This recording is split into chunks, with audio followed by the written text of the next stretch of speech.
loved, Hi, how are you? I loved your movie. Thank Uh, you.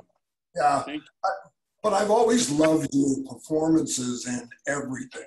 You know, you're one of my favorite, I guess, character actors is what I would say.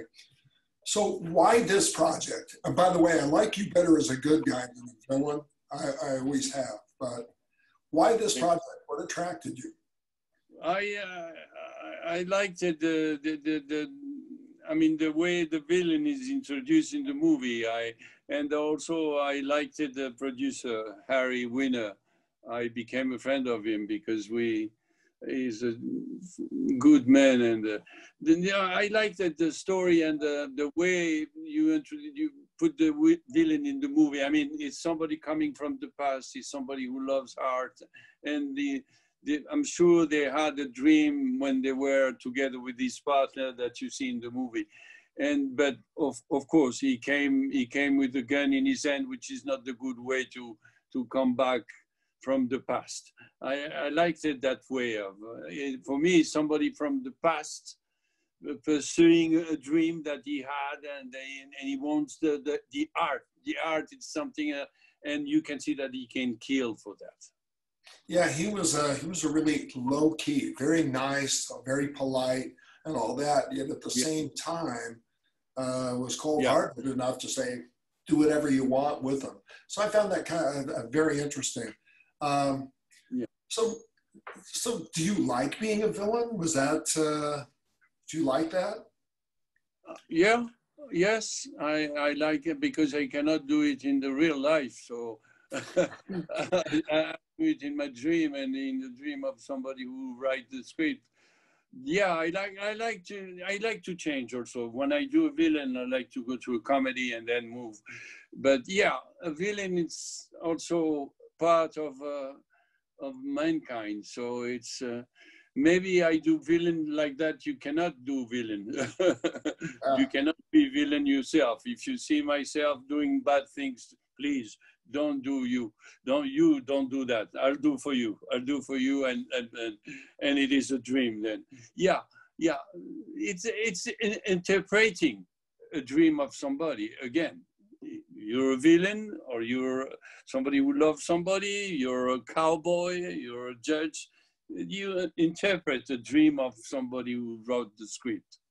you know, as an actor, you have to draw somewhat on your own personal experiences to put some of you in that character.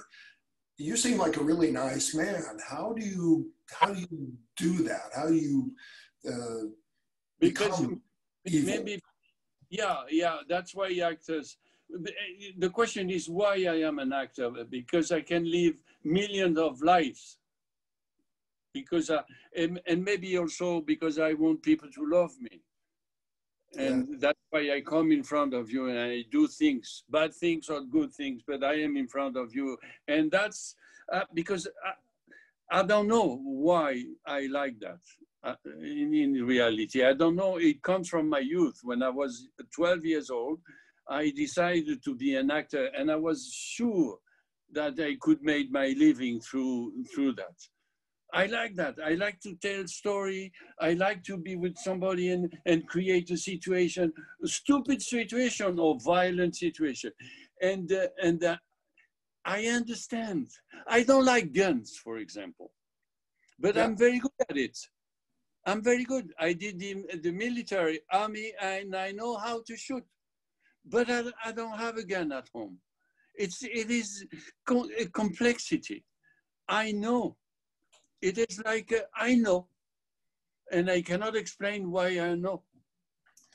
Oh, well, you're an actor. That's how that works. You learn how to do those things because you have to. Because you've done a lot of action movies, and Yes, so you're now kind of past the heavy duty action movies. yes, So now you're moving into more subtle things. And this was a very subtle character. Uh, yes, very nice on the surface, but real cold inside. Uh, yes. so, do you have a favorite movie that you've made? I, yeah, in fact, the reality, the truth, I like moments, Ah, not not because it scares me if I'm going to do this. If I look at the past, I have pain here. Uh-huh. So I have to look in front of me. I like to look at the future. I like moments because I've met people. I've met actors. I've met people from the crew. I've met producers, directors, partners, women, men, and that comes out of each movies I've done. Only the movie, just one movie, it is too little. It is moments and faces and hearts from everything. So I've done a lot of TV work and radio work and stuff, and then so you go back and you listen to it or you watch it, and you're always going, oh, I should have, oh, I wish I had it, or I did that wrong, or I didn't do that. Do you have that? Does that? Yeah. You wish I'd have done that line differently. Exactly, because in fact you see only the defects. Yeah, exactly. That's why, because that's why the future is waiting for you, just to continue. That's it. Do you have a favorite actor you've worked with? A favorite what? A favorite actor that you've worked with, somebody you really was the best time you ever had in your life, kind of thing. Yeah, but let's say Tom Hanks is somebody exceptional. Yeah, you know, I've heard he's Robert De Niro also, of course, huh? But Tom Hanks is like a big actor. Yeah, you know, I've heard he's a really nice man too. Yeah, everything I've ever heard about him, and I've known people who've worked with him and said, I just love. Class Yeah. I just love it's classics. Yeah, will be nice to people on the way up, and they'll be nice to you on the way down. Yeah. So you're in Spain working on a movie. Can you tell me about it? I'm working on a series for Amazon here in Spain. I am in Madrid here. Yeah. Do you like Spain?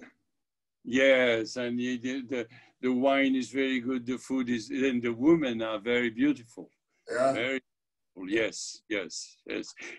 They're very quiet, very pacific people. They eat at 10 o'clock at night, which is completely strange, and they spend hours drinking and eating.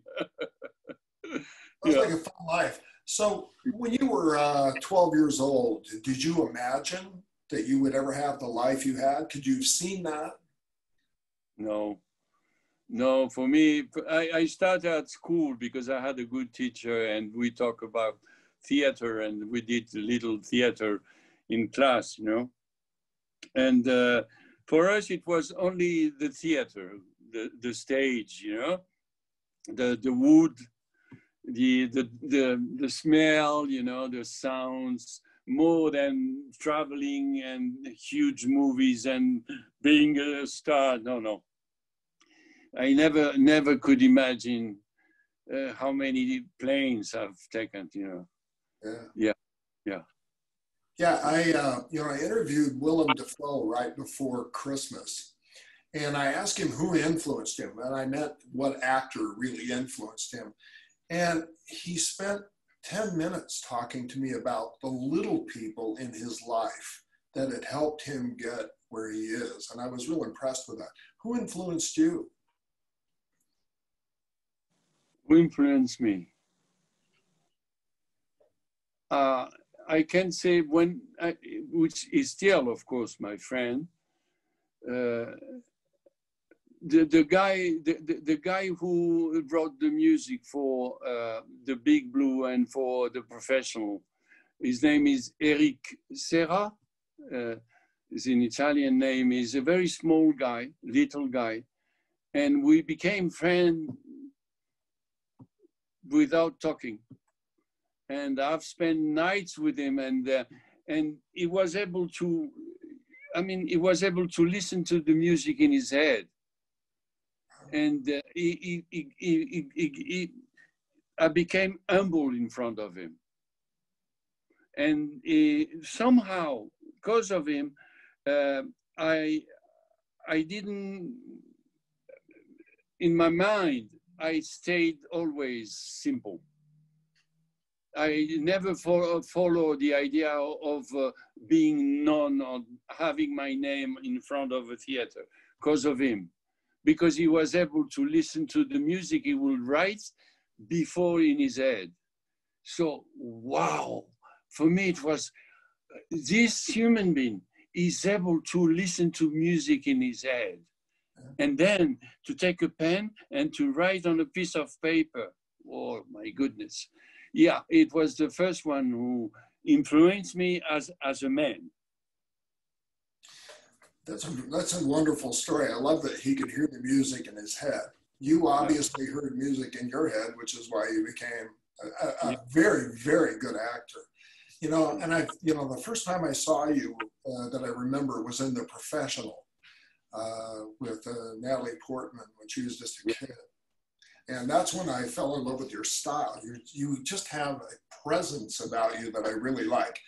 I like subtle acting. I don't like over-the-top acting all that well. Do you have anybody you'd like to work with that you haven't worked with? Kind of a actor? I told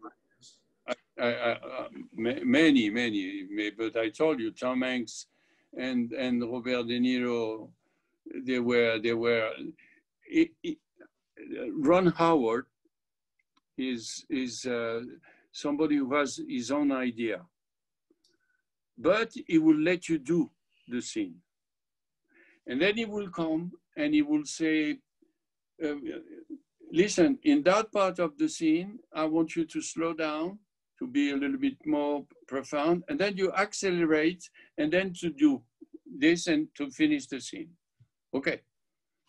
So Tom Hanks does the thing in the way Ron Howard asked. And then he will come back again and will say, okay, you slow, and then you go a little bit faster, but then I would like to try you slow again here. And now here it's more profound. And Tom Hanks did that in the second, and you don't know how. And you don't see things in his back. It comes with the talent, and it comes with his heart, because he wants to please Ron, and he does it without any hesitation, and it is pure for an actor to make the variation, in that way. And so easily, and it's quite rare to see that on a set. Do you like being told things like this? Do you, as an actor, do you like more direction, or do you sometimes just want to kind of do your own thing? Yeah, but I like you to allow me to do it in my way. Yeah. Because like that, you gallop with your horse, and you see yourself, and also you see your limits when you gallop by yourself, and maybe you can surprise. I remember I did Kenny Lonergan. I did a movie with Kenny Lonergan, and the movie is called Margaret. You can see that. It's a good movie. And Kenny, every time I did a scene, he said, no, you do it in that way. So I did it in this way. And then we had the movie, and then we've been on tour with the movie. He did some screening, and then we had question and answer question. And the first time he said, I asked Jean to do the scenes. I asked him to change and to do scenes in my way. And when I went to the editing room, I put all the scene in his way. Yeah. And it was so nice. He made me cry. I said, Kenny, you're too kind to say things like that. And he's an honest man. But I like when you give me your point of view. It is very interesting. You want to direct? Would you like that? Would you like to do directing? I did a short movie long time ago. A short movie, not bad. I have it at home, but no. I like to interpret it, to take your story and to try to understand what you want through your story.